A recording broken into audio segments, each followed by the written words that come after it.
terus bersinar. Ku tak mahu tenggelam di tengah lautan, dihanyut kisah kita.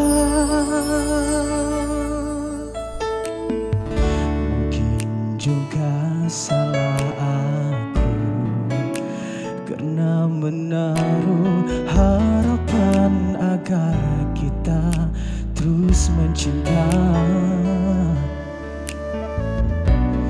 Ku tak rela melihat kau pergi.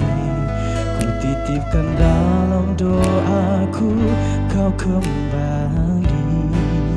Ku mohon padanya agar terus bersih